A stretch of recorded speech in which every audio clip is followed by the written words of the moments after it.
আমরা জানি যে শেখ হাসিনা ভারতে বসে এর আগে একটা বিষয় ছিল যে তিনি বক্তব্য দিতেন শুধু আপনার সোশ্যাল মিডিয়াতে, কিন্তু সাবসিকুয়েন্টলি আমরা দেখলাম যে মেইন স্ট্রিম মিডিয়াতেও তো তার বক্তব্য এসেছে এবং সেই বক্তব্যের মধ্যে প্রচুর প্রভোকেশন আছে। এটা আপনারাও দেখেছেন, আমরাও দেখেছি।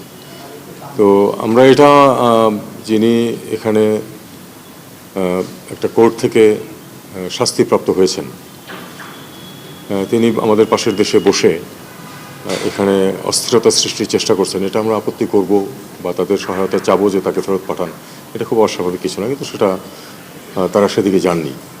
ভারত যদি তাকে থামাতে না চায় আমরা থামাতে পারবো না, এটা আমাদেরকে বুঝে নিতে হবে আমাদেরকে। আমরা চাইবো যে ভারত তাকে থামাক, যাতে এখানে একটা পরিবেশ সৃষ্টি যেটা হচ্ছে নির্বাচনের জন্য, সেখানে যেন তার ইনসেন্ডিয়ারি বক্তব্য যেগুলি উনি দিচ্ছেন সেটা যাতে কোনো পরিবেশ সৃষ্টি খারাপ করার মতো কোনো পরিবেশ যাতে সৃষ্টি না হয়, এটা আমরা তাদের কাছে চাইবো। এবং তারা যদি সেটা করেন তাহলে সেটাকে আমরা একটা ভালো পজিটিভ পদক্ষেপ হিসেবে নেব, না করলে তো আমি তাকে জোর করতে পারবো না। বাংলাদেশে নির্বাচন কেমন হবে এটা নিয়ে আমরা আমাদের প্রতিবেশীদের উপদেশ চাই না।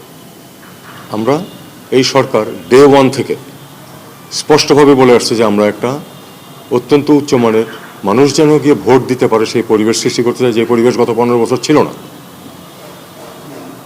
এখন ভারত আমাদেরকে এটা নিয়ে উপদেশ দিচ্ছে, এটা আমি সম্পূর্ণ অগ্রহণযোগ্য মনে করি এই কারণে যে তারা জানে যে এর গত আগে 15 বছর ধরে যে সরকার ছিল, যে সরকারের সাথে তাদের অত্যন্ত মধুর সম্পর্ক ছিল,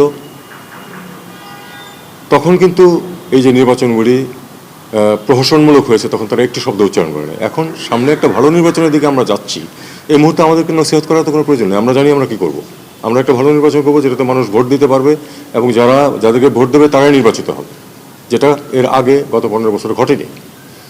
তো এই জিনিসটা আমাদের কাছে সম্পূর্ণ অগ্রহণযোগ্য কর্মসূচি ছিল। কাজে সেটা ব্যাপারে তো ভারতীয় যে সেন্ট্রাল আর্টস অফিসার এটা তারা বন্ধ রাখতে পারে, কারণ তাদেরও তো নিরাপত্তার প্রশ্ন আছে। আমরা নিরাপত্তা যেন বিঘ্নিত না হয় সেটা আমরা চেষ্টা করেছি এবং আমার মনে হয় আমরা সফল হয়েছি। এটা তো আমাকে জানায়নি তারা কিছু, তারা আজকে বন্ধ রেখেছে 2টার থেকে, এখন যদি অনির্দিষ্টকাল কিনা সেটা আমরা জানি না। আর তাছাড়া আরেকটি কথা হলো যে ভিসার ব্যাপারে যে কোনো দেশ তাদের সিদ্ধান্ত নিতে পারে, এ ব্যাপারে কিন্তু অন্য দেশের কোনো কিছু সত্যিকার অর্থে কোনো কিছু বলার, ওই মিশন অভিমুখে যাত্রা করবে একটা গ্রুপ, তখন তাদের একটু কনসার্ন থাকবে। এটা খুব অস্বাভাবিক কিছু না। এটা কলকাতায় যখন আমরা খবর পাই যে তারা একটা মিছিল নিয়ে আসবে, আমরা তাদের পুলিশকে বলি এবং তারা ব্যবস্থা নেয়। ক্ষেত্র বিশেষে এটা সফল হয় না, যেমন আগরতলাতে আমাদের মিশনের উপর আক্রমণ হয়েছিল। কলকাতায় একবার আমার মিশনের, আমি তখন ডেপুটি হাই কমিশনার, ঠিক বাইরে এসে তারা ট্রাকের উপর থেকে আতশবাজি করেছে।